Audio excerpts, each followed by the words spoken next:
Hola y muy buenos días. Esta pasada semana hemos visto una noticia que ha salido en toda la prensa española donde un señor de Galicia ha sido multado con una multa de 1.000 euros por grabar con su cámara actos vandálicos a su coche. Yo quería saber cómo afecta esto a Tesla, cómo afecta a la legalidad de las grabaciones, de los dashcams, del modo centinela, pero es un tema complicado y no es exactamente donde tengo más experiencia. Entonces, yo he pedido ayuda de una persona que tiene más conocimiento sobre esto que yo y quiero presentaros a Borja.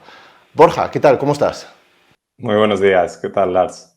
Pues Borja, cuéntanos un poquito a qué te dedicas.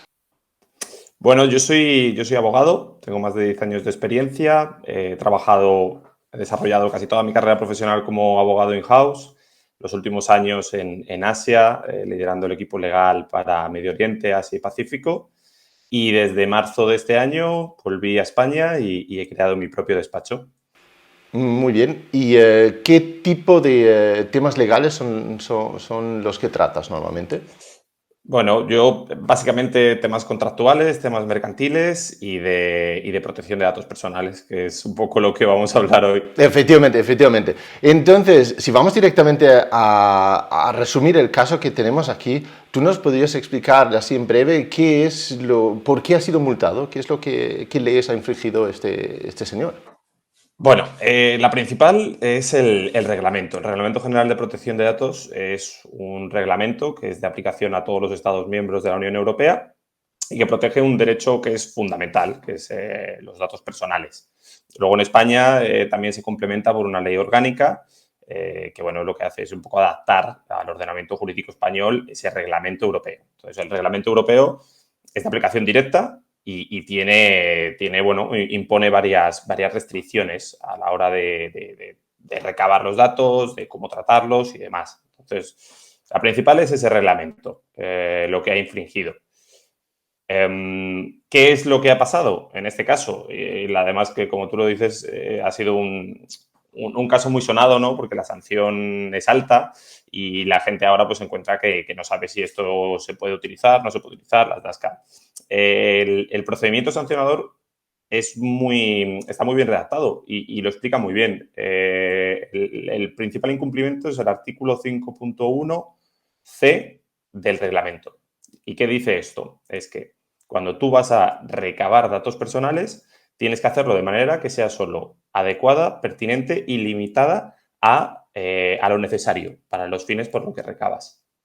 Incluye un concepto que es muy interesante, que es el de minimización de datos, que bueno, lo podemos luego hablar más detenidamente. Podríamos decir qué es lo que podía haber hecho distinto el hombre para haber hecho esto de forma legal, ¿no? Porque entiendo que el señor ha querido grabar actos Sí. vandálicos de su coche, que sabía que iban a pasar. Sí y no. Bueno, lo primero que podría haber hecho es contactar a un abogado, no a mí, a otro, y estoy convencido que la multa que le han puesto hubiese sido mucho menor, si no, si acaso pudiese haberse, ido de rositas, entre comillas, ¿no? ¿Cuál es el problema aquí? El problema el reglamento lo dice claramente y el reglamento incluye una cosa que se llama el principio de responsabilidad activa y es que si tú eres el encargado de recabar estos datos, tienes que realizar antes unas ciertas comprobaciones para ver si lo que estás haciendo es legal, ¿no? Entonces, lo que dice el reglamento es, ¿cuál es el fin con el que quieres obtener esos datos? En este caso era evitar actos vandálicos en su vehículo, ¿de acuerdo? ¿Hay alguna otra manera de hacerlo sin que tengas que recabar datos personales de la gente? En este caso podríamos decir, sí, oye, si instalas una alarma sonora, ¿de alguna manera podrías haberlo evitado? Posiblemente, ¿no? Entonces, aquí lo que dicen es, tienes que intentar siempre hacer todas estas medidas. En este caso concreto, ¿cuál hubiese sido mi recomendación? Si a mí esta persona hubiese venido o cualquier otra persona. Primero, ante un acto delictivo, acude a comisaría a poner una denuncia. Por dos motivos. Uno, la policía es la que tiene que evitar que se cometan estos delitos, entonces tienen que estar notificados, tienen que conocerlo. Y dos, que además lo pone en el propio procedimiento sancionador, en el hechos probados número 5, lo que dice es que no ha llegado a probar que efectivamente se estaban produciendo esos delitos sobre su vehículo. Entonces, ¿para qué necesitas esa denuncia? Para que en casos como este tú puedas ir a la Agencia de Protección de Datos o, si es en sede judicial, y presentar unas denuncias y ver cómo efectivamente tú estabas buscando una cosa que era proteger tu interés legítimo y por eso tienes esas denuncias. Segundo, una vez que has ido a la policía la primera vez, has puesto una denuncia,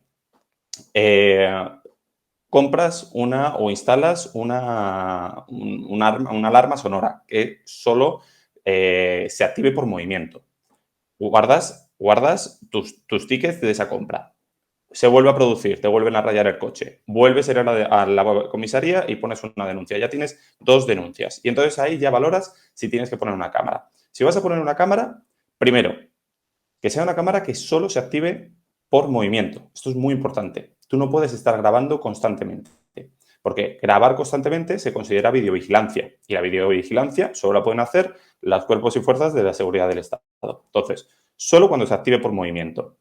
Tercero, intenta que el ángulo de grabación de la cámara sea un ángulo que de alguna manera intente evitar recabar datos personales del público en general. Cuarto, que las grabaciones se borren automáticamente pasados X tiempo, que solo grabe 20 segundos por delante y 20 segundos por detrás del suceso. O sea, son muchas cosas que al final lo que intentan, esto no son verdades absolutas, lo que se intenta es que en caso de un procedimiento sancionador como el de esta persona o cualquier otra persona, poder ir a la agencia con suficientes datos para hacer ver que tú proactivamente has intentado evitar recabar datos personales, pero no te has visto en otra medida que tener que instalar esta cámara. Pero ya digo, no son verdades absolutas, es crear el caso, ¿no? Y tener suficiente fuerza probatoria para demostrar que ese principio de responsabilidad activa tú lo has hecho. Aparte, un tema muy importante, tú tienes que comunicar que estás recabando esos datos. ¿Cómo se comunica eso? Mediante un cartel. En este cartel tiene que aparecer una información suficiente, que es nombre y apellidos de la persona que recaba los datos y un email de contacto. Entonces, se trata de minimizar la información, hacer que, pues, mostrar que has hecho todo lo posible para recabar los mínimos datos necesarios para poner las denuncias, ¿no? Eso es. Vale. Entonces, si volvemos un poco y comparamos esto con el tema concreto del dashcam de Tesla, que tiene unas capacidades automáticas. Resumiéndolo rápidamente, un Tesla puede grabar mientras estás conduciendo o mientras está aparcado y abandonado, por así decirlo. Son las dos funcionalidades distintas que tiene.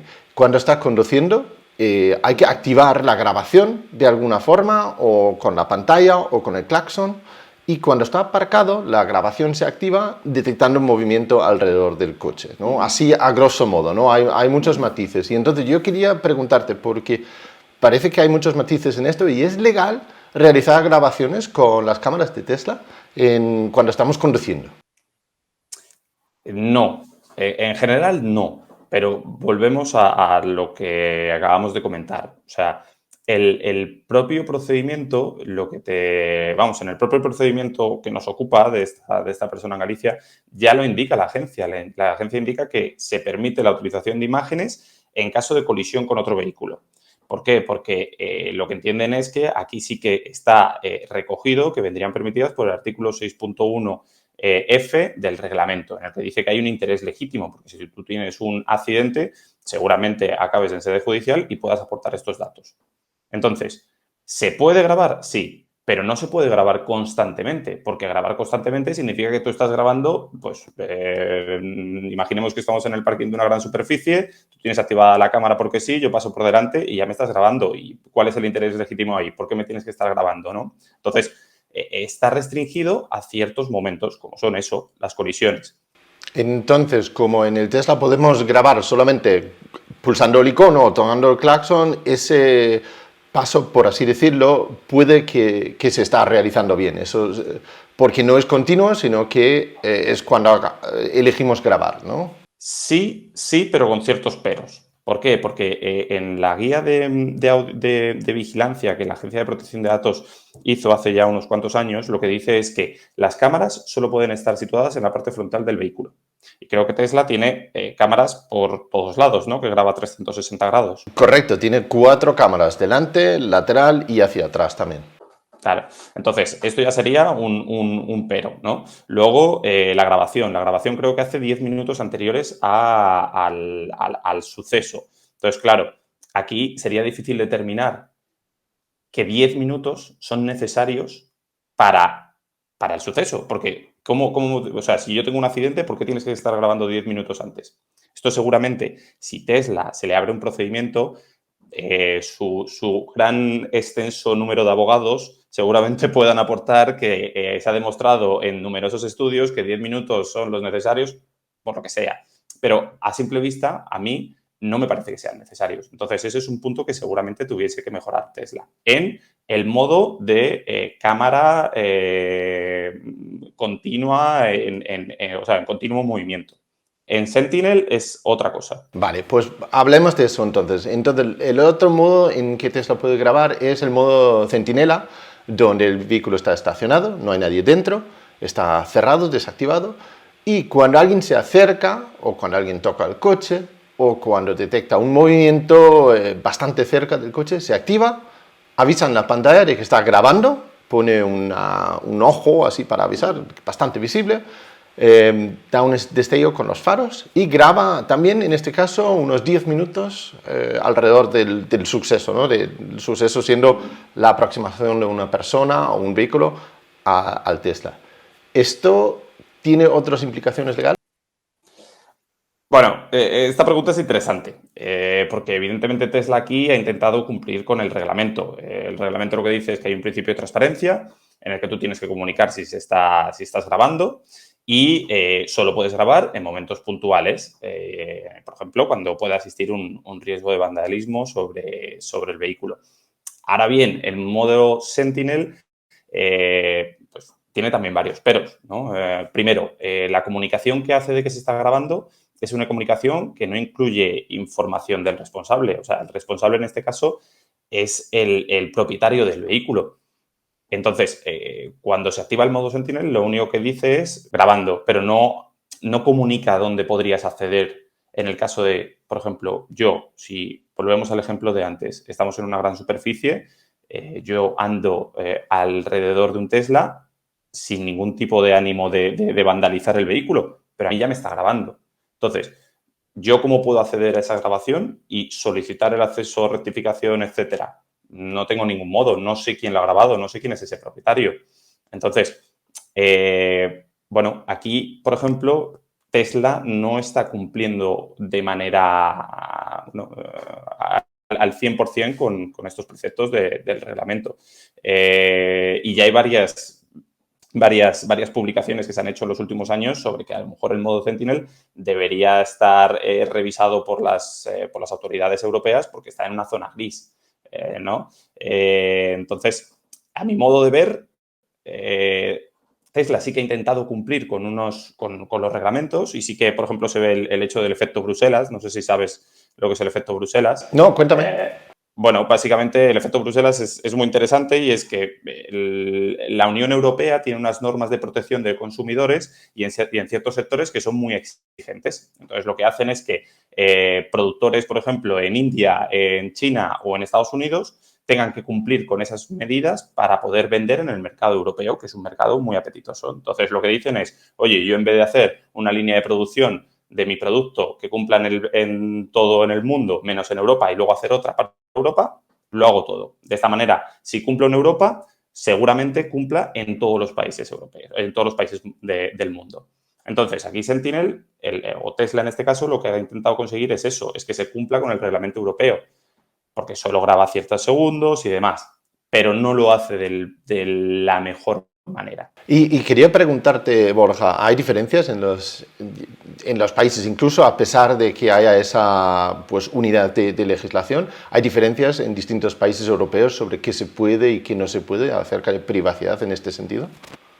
No, porque como hablábamos antes, el reglamento es un reglamento que aplica a todos los Estados miembros. Ahora bien, la interpretación que hacen las agencias de protección de datos de cada uno de los países sí que difiere. Incluso dentro de un propio país, en Alemania, por ejemplo, tienes estados que determinan que el modo Sentinel sí que está bien, otros que no. En Francia, por ejemplo, no, leía, por ejemplo, que en Portugal las dashcams no son legales, entonces están también en una zona gris. Entonces, ya digo, ahí varía la interpretación de cada uno. En caso de que voy con un Tesla y voy grabando y quiero luego usar estas imágenes, ¿con qué puedo usar? ¿Qué puedo hacer con estas imágenes? ¿Puedo ir a denunciar con la policía si veo un accidente? ¿O puedo ir a mi seguro si alguien choca conmigo? ¿Puedo publicarlo en internet? ¿Qué puedo hacer con estas imágenes? Lo primero de todo es que con las imágenes que se han grabado, en este caso, por ejemplo, en el caso de un accidente, solo puedes acudir a las autoridades. No puedes hacer nada más. No puedes subirlo a internet, no puedes crear vídeos en YouTube y demás. Esto es muy importante. Ni siquiera si se anonimiza los datos, borrando caras y matrículas, por ejemplo. Correcto. Si tú borras caras, matrículas y cualquier otro dato, piensa que un dato personal no es solo la imagen o una matrícula, sino cualquier información que por separado pueda determinar la identidad de una persona. Entonces, todo lo que tú consideres que puede ser un dato personal, lo tienes que borrar. Como por ejemplo hace Google Maps, ¿no? Tú ahora, por ejemplo, si vas a una calle de Google Maps, verás que todas las caras están borradas. Pero puedo denunciar ante la policía un hecho que veo en la carretera, En el que tú eres la persona afectada. por ejemplo. Si tú eres la persona afectada, sí.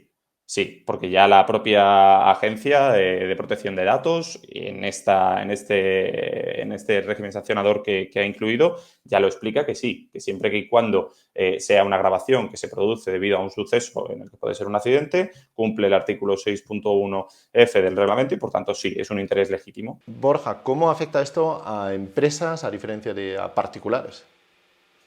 Bueno, como hemos dicho, o sea, para particulares es muy importante que como responsable del tratamiento de datos personales hagas, pues eso, lo que hablábamos de un principio de proporcionalidad, de minimización de datos, de evaluar realmente si necesitas datos personales para lograr el fin, ¿no? Si esto es importante para particulares, para empresas es mucho más importante. ¿Por qué? Porque las sanciones son muy, muy elevadas. O sea, estamos hablando de que sanciones menos graves pueden ser hasta 10 millones de euros o el 2% del volumen de la facturación anual de la empresa. Entonces, si eres una empresa y crees necesario instalar una dashcam en tus vehículos, en tu flota de vehículos, contacta con un abogado, contacta con un profesional de la protección de datos personales y que haga una evaluación de impacto y que determine realmente cuáles son las mejores maneras para recabar y que cree una política de privacidad que establezca todos estos parámetros, ¿no? Para evitar eso, para evitar que se esté realizando algo que vaya en contra del reglamento y pueda llegar a ser sancionado. Otra funcionalidad que Tesla está estrenando en Estados Unidos es que tú a través de tu móvil puedes ver directamente las cámaras de tu coche. Si estás en remoto, en otro sitio, y quieres ver qué pasa alrededor de tu coche. Esto no implica almacenar los datos en el móvil, sino simplemente retransmitirlos en directo a tu móvil para que tú los veas. ¿Esto también tiene implicaciones legales? ¿Es algo que se podría hacer aquí en España? Tendría que ver la política de privacidad de Tesla. La verdad es que es un poco, bueno, no es muy clara. Entonces, creo que ya hay varias cláusulas de esta política que no dejan muy claro cómo se transmiten estos datos, si estos datos se transmiten incluso a Tesla, si se transmiten a Tesla fuera de la Unión Europea, si cumplen con unos estándares que son las Standard Contractual Clauses. O sea, hay muchos condicionantes. No te sabría decir ahora mismo, o sea, tendríamos que revisar un punto por punto, pero bueno, veremos a ver qué hace Tesla en Europa cuando quiera implementar este modo. Así que no solamente es cómo se graba y se almacena, también es cómo se transmite, quién es la empresa o el encargado de transmisión de datos y quién es el responsable de los datos, ¿no? Correcto, eso es. No, en la Unión Europea y la privacidad no lo hace nada fácil esto para quien quiera grabar, ¿a que no?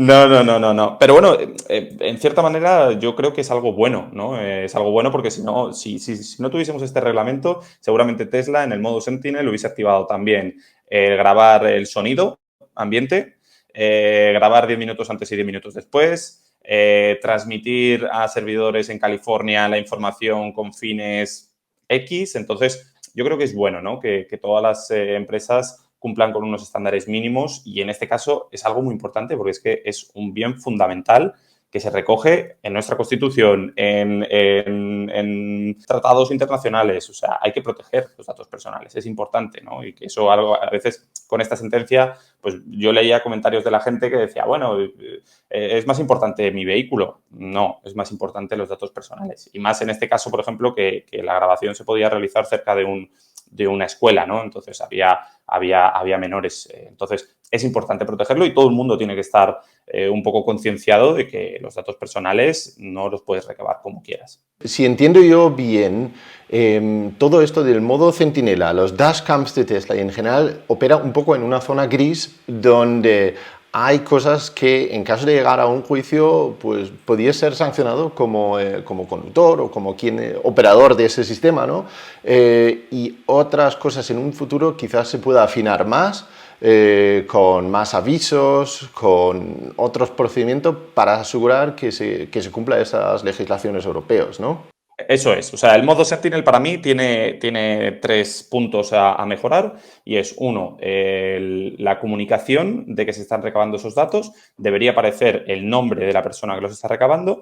Esto la verdad es que no es lo más ideal porque si tú, por ejemplo, Lars, tú tienes un Tesla y ya en la pantalla aparece Lars Hoffman con tu dirección de email, tú ya estás dando unos datos personales que no quieres que todo el mundo sepa que ese es tu coche, ¿verdad? Entonces, una medida que podría a lo mejor plantearse Tesla para evitar esto es crear filiales en la Unión Europea que lo que hagan es que sean unos encargados del tratamiento. Tú seguirías siendo el responsable último porque tú eres el propietario, pero Tesla pone entre medias una empresa que se encarga de recabar esos datos de tal manera que sea la empresa de Tesla, pongamos Tesla Spain SL y una dirección de email de Tesla la que aparezca en esa pantalla para que si alguien quiere eliminar esos datos, primero se comunique con Tesla a través de ese email y Tesla se ponga en contacto contigo y diga, oye, yo tengo una comunicación en el día de ayer 20 a las tal horas en el que me piden que elimine cualquier otra información. No sé, es un ejemplo, no es algo que se me ocurra a mí que todavía no se ha planteado, pero bueno, no sé, podría ser. Otro, por ejemplo, no grabar los 10 minutos. Esto de los 10 minutos anteriores yo creo que tiene difícil justificación. Para mí no es algo que se pueda hacer. Y varios otros. Son diferentes modos que se podrían hacer para evitar recabar datos personales. Perfecto, Borja. Muchísimas gracias por aclararme estas cosas. Espero que a la audiencia también ahora le queda más claro cuáles son los retos pues sobre la privacidad, sobre el dashcam y, claro, esto también nos afecta como conductores en la seguridad vial. Borja, si alguien quiere contactar contigo, ¿cómo pueden hacer esto? ¿Cuál es la mejor forma de ponerse en contacto contigo? Me pueden buscar en LinkedIn, Borja Rivas Lozano, a través de mi página web, www.mylegalinbox.es. Ahí tienen un formulario o si no a través de mi mail que es borja@mylegalinbox.com. Borja, muchísimas gracias y pues espero que tengas un muy buen día. Muchas gracias a ti. Gracias, Lara.